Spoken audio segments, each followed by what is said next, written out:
ప్రభుత్వ సలహాదారు పదవికి సజ్జల రామకృష్ణారెడ్డి రాజీనామా చేశారు. మొన్నటి ఎన్నికల్లో వైసీపీ ఓడిపోవడంతో ఆయన తన పదవి నుంచి తప్పుకున్నారు. ఆయన రాజీనామా లేఖను సీఎస్ జవహర్ రెడ్డికి పంపించారు. వైసీపీ ఓటమి తర్వాత రాజీనామాల పర్వం నడుస్తోంది. ఇప్పటి వరకు 20 మందికి పైగా తమ పదవులకు రాజీనామా చేశారు. టీడీపీ చైర్మన్ పదవికి భూమన కరుణాకర్ రెడ్డి కూడా నిన్నే రాజీనామా చేశారు.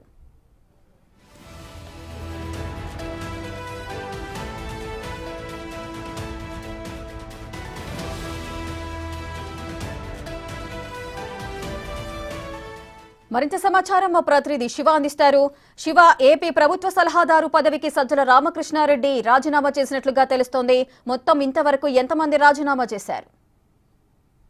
చూసుకుంటే ఆంధ్రప్రదేశ్ లో వైఎస్ఆర్సీపీకి సంబంధించిన ప్రభుత్వ సలహాదారులు దాదాపుగా 146 మంది పైగా కూడా ఉన్న పరిస్థితి కనిపిస్తా ఉంది. వీరందరికి సంబంధించి కూడా ఒక్కొక్కరుగా ఇప్పటికే రాజీనామా చేస్తున్న పరిస్థితి కనిపిస్తా ఉంది. నిన్న అడ్వకేట్ జనరల్ శ్రీరామ్ సుబ్రహ్మణ్యం రాజీనామా చేశారు. అలాగే ఎడ్యుకేషన్ కౌన్సిల్ చైర్మన్ సంబంధించి కూడా ప్రేమచంద్రారెడ్డి ఇందాక రాజీనామా చేయడం జరిగింది. తాజాగా ప్రభుత్వ సలహాదారులు అలాగే అత్యంత కీలకమైన పాత్ర పోషించిన పరిస్థితి కనిపిస్తా ఉంది. ముఖ్యమంత్రి జగన్మోహన్ రెడ్డి తర్వాత అదే స్థాయిలో కీలకమైన పాత్రని సజ్జల రామకృష్ణారెడ్డి పోషించిన పరిస్థితి కనిపిస్తోంది. ముఖ్యమంత్రి ఏదైతే చెప్పాలనుకుంటున్నాడో అదే సజ్జల రామకృష్ణారెడ్డితో చెప్పించిన పరిస్థితి గత 5 సంవత్సరాల కాలంగా కొనసాగింది. ఆంధ్రప్రదేశ్ ప్రభుత్వంలో నెంబర్ 2గా సజ్జల చలామణారు. ప్రస్తుతం ఆయన పదవికి రాజీనామా చేశారు. ఆయనతో పాటుగా మిగిలిన సలహాదారులకు సంబంధించి కూడా దాదాపుగా 20 మంది వరకు కూడా ఈ రోజు రాజీనామా చేసినట్టు తెలుస్తా ఉంది. మిగిలిన వారంతా కూడా రేపు ఎల్లుండిలో రాజీనామా చేసే అవకాశాలు కనిపిస్తా ఉండండి. అటు ఏపీసీఐడి చీఫ్ సంజయ్ కూడా తన సెలవును రద్దు చేసుకున్నట్లు తెలుస్తోంది.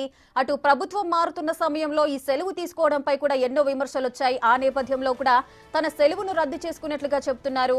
ఇప్పుడు సంజయ్ సెలవుపై విదేశాలకు వెళ్లాలనుకున్న ప్రతిపాదనను వెనక్కు తీసుకోవడం పైన కూడా ఆసక్తికర చర్చ కూడా మొదలవుతోంది. దీనికి గల కారణాలేంటి?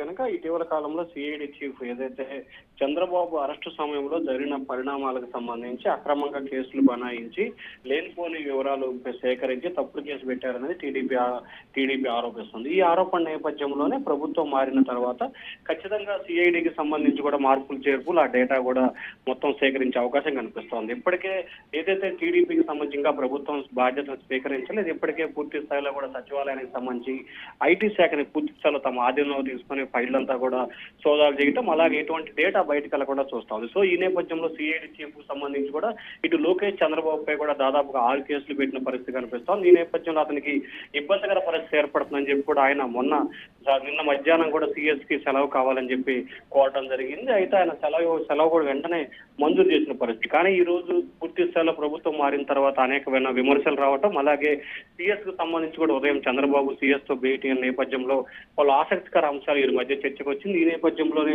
సిఐడి చీఫ్ సెలవు రద్దు చేసుకోవాలని చెప్పి కూడా సూచన చేసినట్టు తెలుస్తాం. దానిలో భాగంగా ఆయన ప్రస్తుతానికైతే సెలవుని వాయిదా వేస్తున్నట్లు కూడా తెలుస్తా ఉంది. Rekha. Right, thank you Shiva, thanks for the details.